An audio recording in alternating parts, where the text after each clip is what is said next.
Good evening, everyone. It's Cryptomeo Analysis coming at you with your nightly dose of Bitcoin. I gotta actually figure something out to say. Your nightly Bitcoin hopium. There we go. So far so good. We got a monster recovery. Looking at the RSI and the stock RSI, we were close to oversold, although we weren't oversold. We weren't in the red. And then the stock RSI completely reset, right? So we were max bearish, and then obviously we said we are going to go up. And we did. Price did take us back up. However, just keep in mind, we did hit the downtrend. Okay, so technically, we're still validating this downtrend, making lower highs and lower lows. Okay, so just don't get overly bullish. We do need to break out of this downtrend. The last couple times that happened, it was actually drawn out a lot longer before we ended up making that higher high.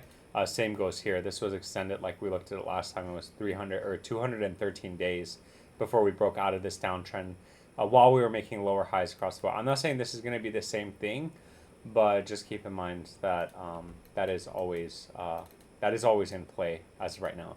But once we break out, then obviously the target on the upside is going to be $130,000 to $140,000, and then like we've been saying for I don't even know how long, a couple weeks now.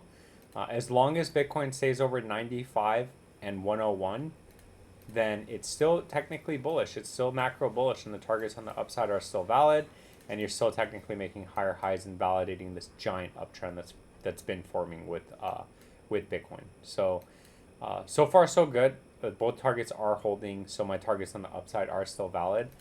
Now looking at the Bitcoin dominance, obviously Bitcoin's stubborn. So for everybody that's watching this video that has altcoins, and is waiting for alt season. Obviously, we're not getting alt season anytime soon. Last time we had alt season, the last two times, obviously Bitcoin dominance capitulated. We are actually still making higher highs across the board. We're at 65%. Are we going to go to 70%? Some people are saying, some analysts are saying 70% is in play. If that's the case, then altcoins are going to be bleeding a lot more, unfortunately.